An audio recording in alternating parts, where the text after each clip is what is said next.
बिस्मिल्लाहिर्रहमानिर्रहीम। अ, ये basically previous lecture की ही कंटिन्यूशन है, जिसमें हम डिस्कस कर रहे थे different methods for the synthesis of benzene. तो अब इस केस में हम इस तरह के सबस्ट्रेट डिस्कस करते हैं। ये बेसिकली पॉजिटिवली चार्ज नाइट्रोजन, इसके साथ ही नेगेटिवली चार्ज ऑक्सीजन एटम मौजूद है। इस तरह के कंपाउंड्स को हम नॉर्मली एन ऑक्साइड्स का नाम देते हैं। पॉजिटिवली चार्ज नाइट्रोजन के साथ जब भी नेगेटिवली चार्ज ऑक्सीजन मौजूद होगा, इस तरह के सबस्ट्रेट्स को, इस तरह के कंपाउंड्स को हम with respect to these two functionalities हम एन ऑक्साइड्स का नाम देते हैं। तो इस केस में हमारे पास जो स्टार्टिंग मटेरियल है वो इस एन ऑक्साइड है, और इसके साथ साइड पे लिविंग ग्रुप क्लोरीन मौजूद है। जब हम इसको बेस पोटाशियम एमाइड के साथ ट्रीट करते हैं, तो इसकी बीटा पोजीशन हेलोजन के हवाले से, क्लोरीन के हवाले से इसका जो हाइड्रोजन एटम इस पोजीशन पे मौजूद है, बेस इस हाइड्रोजन को रिप्लेस कर देता है। और जैसे ही बेस इस हाइड्रोजन को रिप्लेस करेगा, इस पोजीशन पे नेगेटिव चार्ज प्रोड्यूस होगा, ये इंटरनली अटैक करेगा तो लिविंग ग्रुप को डिस्प्लेस कर देता है। और उसके रिजल्ट में इन दो कार्बन के दरमियान carbon carbon triple bond produce होता है। ये बेसिकली वही एन एक्साइड का एराइन है। आप क्योंकि ये बेंजाइन हम इसे नहीं कह सकते, क्योंकि इस केस में हम इसे एरोमेटिक कंपाउंड के हवाले से इसे हम एराइन का नाम देते हैं कि एन एक्साइड एराइन को हम इस मेथड से सिंथेसाइज कर सकते हैं। इसी तरीके से हमारे पास ये एक सब्स्टिट्यूटेड कंपाउंड है, हैलोजन सब्स्टिट्यूटेड सबस्ट्रेट हो सकता है कि इन दोनों सब्स्टिट्यूएंट की जो पोजीशन है दे आर एट 1,3 पोजीशन। और इस केस में ये हमारे पास लिविंग ग्रुप है। लिविंग ग्रुप के दो पोजीशन पे ये एक हाइड्रोजन यहाँ पे मौजूद है, और दूसरा हाइड्रोजन जो है ये यहाँ पे मौजूद है। इन दोनों हाइड्रोजन की जो पोजीशन बन रही है वो 1,2 पोजीशन है। बेस इन दोनों हाइड्रोजन्स को पिक कर सकता है। इसका रिजल्ट ये होगा कि हमारे पास दो डिफरेंट किस्म के जो एराइंस हैं वो प्रोड्यूस होंगे। हम पहली एग्जांपल में ये देखते हैं कि कोई भी बेस, वो सोडियम एमाइड हो सकता है, पोटाशियम एमाइड हो सकता है, वो कोई भी बेस हम इस्तेमाल कर सकते हैं। इस हाइड्रोजन को पिक करेगा और ये बॉन्ड नेक्स्ट पोजीशन पे शिफ्ट होगा, लिविंग ग्रुप डिस्प्लेस हो जाएगा, तो carbon carbon triple bond in दो कार्बन के दरमियान बन जाता है। तो हमारे पास इस तरह का एराइन बन जाता है। एराइन की जब हम इस पोजीशन की बात करते हैं, तो with respect to alkyl group ये इसकी ये पोजीशन बनती है कि 2,3 कार्बन एटम पे कार्बन कार्बन ट्रिपल बॉन्ड मौजूद है। इसी तरीके से जब हम इसकी अल्टरनेट पोजीशन देखते हैं कि जब हाइड्रोजन यहाँ से रिप्लेस होगा, तो इस केस में नेगेटिव चार्ज इस कार्बन पे आएगा, ये इंटरनली अटैक करेगा, लिविंग ग्रुप को डिस्प्लेस करेगा। तो अब इस केस में carbon carbon triple bond in दो कार्बन के दरमियान बनेगा, और इस बेंजाइन को हम इस तरीके से शो कर सकते हैं। और जब हम इसकी पोजीशन की बात करते हैं, तो ये जो आर ग्रुप है, वो आर ग्रुप के ट्रिपल बॉन्ड जो है वो 1, 2, 3, 4 पोजीशन पे मौजूद है। तो ये दोनों जो एराइंस हैं वो डिफरेंट हैं depending upon the nature of leaving group. Leaving group, ये जो हाइड्रोजन की पोजीशन इस वजह से डिफरेंट हुई है कि इसमें अल्काइल ग्रुप की पोजीशन डिफरेंट है, कि अल्काइल ग्रुप के आर्थो पोजीशन पे या अल्काइल ग्रुप के पैरा पोजीशन पे हाइड्रोजन रिप्लेस हो सकता है। और इसके रिप्लेस होने से हम दो तरह के डिफरेंट एराइंस या हम बेंजाइन को प्रोड्यूस कर सकते हैं। सिंपल वे में अगर हम इन रिएक्शंस की बात करते हैं, तो ये जो हैलोजन एटम है इसके साथ कोई भी गुड लिविंग ग्रुप हो सकता है। तो इस केस में हमारे पास ये हाइड्रोजीन के साथ हाइड्रोजीन टॉसिलेट हम इसे कह सकते हैं। इस तरह का हमारे पास कंपाउंड है। टॉसिलेट को आपको पता है कि ये बहुत गुड लिविंग ग्रुप होता है। जैसे ही ये लीव करेगा तो हमारे पास इस तरह का इंटरमीडिएट बनता है, और ये बेस जो इसमें मौजूद है ये हाइड्रोजन को पिक करेगा, तो हमारे पास ये नेगेटिवली चार्ज नाइट्रोजन, और इस तरीके से हमारे पास इस तरह का एक इंटरमीडिएट प्रोड्यूस होता है।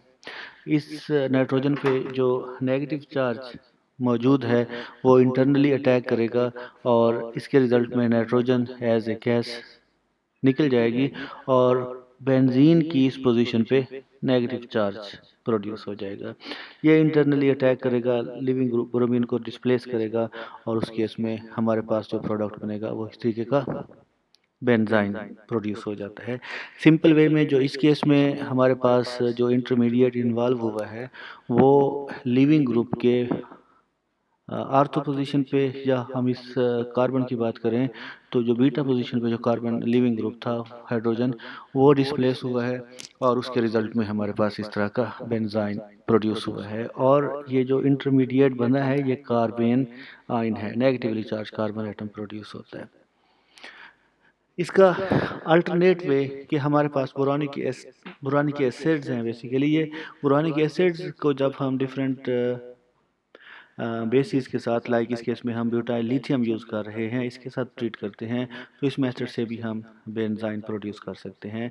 ब्यूटाइल लिथियम ये बोरान पे अटैक करेगा और उसके रिज़ल्ट में जो इनका रिएक्शन होगा, हम इसे यहाँ से रिएक्शन को शो कर सकते हैं कि ये ब्यूटाइल ग्रुप जो है ब्यूटाइल लिथियम का इस बोरान पे अटैक करेगा और उस केस में ये जो बोरान टू एरोमेटिक बॉन्ड है वो ब्रेक हो जाएगा। यहाँ से अगर हम इस स्टेप को देखें तो ये बेसिकली क्योंकि ये एसिड है और ये हम बेस इस्तेमाल कर रहे हैं तो ये दोनों hydrogen first of all eliminate हो जाते हैं।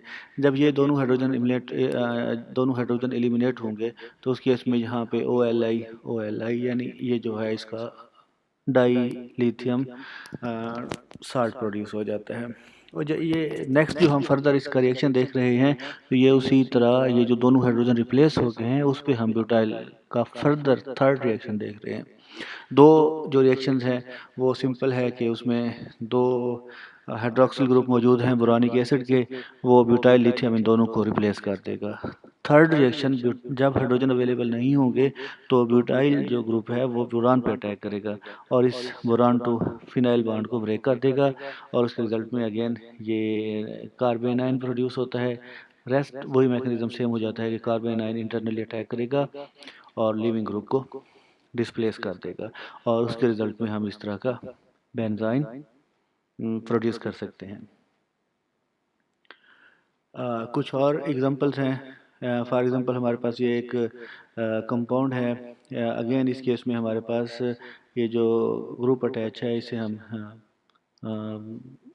कीटोन का नाम भी दे सकते हैं और ये बेसिकली एराइल कीटोन है, फिनाइल कीटोन है और इसकी आर्थो पोजीशन पे लिविंग ग्रुप ब्रोमीन अटैच है। जब हम इसको बेस लाइक सोडामाइड के साथ ट्रीट करते हैं, रिएक्शन होता है in the presence of liquid ammonia और लिक्विड अमोनिया हमेशा एग्जिस्ट करता है एट -33 डिग्री सेंटीग्रेड। तो ये लो टेम्परेचर -33 डिग्री सेंटीग्रेड पे टेम्परेचर पे रिएक्शन होगा और ये जो नेगेटिवली चार्ज एमाइड आयन है ये कार्बोनिल कार्बन पे अटैक करेगा और carbon to oxygen double bond को ब्रेक कर देगा। तो हम इस केस में यहाँ पे देख सकते हैं कि NH2 ग्रुप कार्बोनिल कार्बन पे अटैच हो चुका है और ऑक्सीजन पे नेगेटिव चार्ज प्रोड्यूस हो गया है। जब ये बॉन्ड ऑक्सीजन का कार्बोनिल की तरफ रिवर्ट बैक होगा तो carbon to aromatic bond break हो जाएगा जिसके रिजल्ट में एरोमेटिक रिंग पे नेगेटिव चार्ज प्रोड्यूस हो जाएगा और रेस्ट जो है ना यहाँ पे हमारे पास एमाइड, यानी हम इसे कह सकते हैं कि एराइल एमाइड प्रोड्यूस हो जाएगा। और फर्दर इस रिएक्शन जो है ना बेंजाइन की सिंथेसिस सेम मैकेनिज्म के थ्रू होगी कि negatively charge carbon atom internally attack करेगा, लिविंग ग्रुप को डिस्प्लेस करेगा और उसके रिजल्ट में हम ये बेंजाइन प्रोड्यूस कर सकते हैं। इसी तरीके से जो नेक्स्ट रिएक्शन है, अब इन तीनों रिएक्शंस में जो हमने डिस्कस किए हैं, जो चाहे वो कीटोन के साथ रिएक्शन है या इससे पहले हमने जो रिएक्शन डिस्कस की हैं, इसमें जो इंटरमीडिएट प्रोड्यूस होता है वो negatively charge carbon atom carbene ion produce होता है। कुछ इस तरह के रिएक्शंस हैं जिसमें हम जो है यही वाला रिएक्शन थ्रू केटाइन कर सकते हैं। फॉर एग्जांपल ये हमारे पास इस तरह का सबस्ट्रेट है जिसमें हमारे पास ये प्रोपाइल ग्रुप इन पोजीशन पे लगे हुए हैं बेंजीन के और इसके साथ ही ये डाइज़ोनियम साल्ट है। जैसे ही डाइज़ोनियम साल्ट में जो नाइट्रोजन है वो गुड लिविंग ग्रुप होता है, नाइट्रोजन इसमें से निकल सकता है और इसके रिज़ल्ट में बेंजीन की इस पोजीशन पे पॉजिटिव चार्ज आएगा और जब इस पे पॉजिटिव चार्ज आएगा तो कार्बन कार्बन ट्रिपल बॉन्ड बनाने के लिए hydrogen as a positive charge leave करेगा और इसके रिजल्ट में कार्बन कार्बन ट्रिपल बॉन्ड इस तरह का हम एराइन प्रोड्यूस कर सकते हैं। इसी तरह हमारे पास एक और मेथड है कि ऐसे तमाम स्ट्रक्चर्स जिसमें पॉजिटिव चार्ज और negative charge, positively charge part भी और नेगेटिवली चार्ज पार्ट भी किसी एक कंपाउंड में मौजूद हों, इस तरह के कंपाउंड्स को हम डाइपोलर कंपाउंड का नाम देते हैं। और ये नॉर्मली हम इन्हें विट्राइन भी कह सकते हैं। ये बेसिकली किसी एक ही मॉलिक्यूल में ऐसे दो फंक्शनैलिटी मौजूद होती हैं जो एक प्रोटॉन डोनेट कर देती है, दूसरी स्पीशी प्रोटॉन एक्सेप्ट कर लेती है, और इसका रिज़ल्ट होता है कि इसमें दो अपोजिट चार्जेस प्रोड्यूस हो जाते हैं और हम इनको वन डाइपोलर कंपाउंड्स का नाम देते हैं।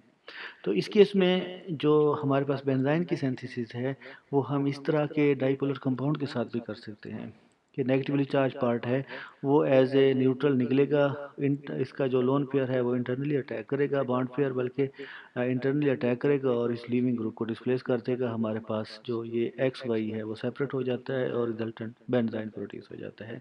इसकी one of the common example ये है कि हमारे पास इस तरह का एसीटेट आयन है और इसके साथ डाइसोनियम साल्ट है।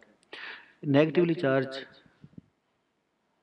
ऑक्सीजन के पे लोन पेयर है वो इंटरनली अटैक करेगा और उसके रिजल्ट में इस कार्बन की वैलेंसी एक्सीड कर रही है तो ये कार्बन टू फिनाइल बॉन्ड इस कार्बन की फेवर में ब्रेक हो जाएगा, जहाँ पे carbon carbon triple bond produce हो जाएगा और रिजल्टेंट नाइट्रोजन गैस निकल जाएगी और यहाँ से कार्बन डाइऑक्साइड गैस निकल जाएगी। तो इस केस में भी हम बेंजाइन सिंथेसाइज कर सकते हैं। तो ये बेसिकली डिफरेंट मेथड से जो लिटरेचर में बेंजाइन की सिंथेसिस के लिए अवेलेबल हैं। इसके साथ ही बाकी फर्दर जो रिएक्शन है वो हम नेक्स्ट लेक्चर में डिस्कस करेंगे।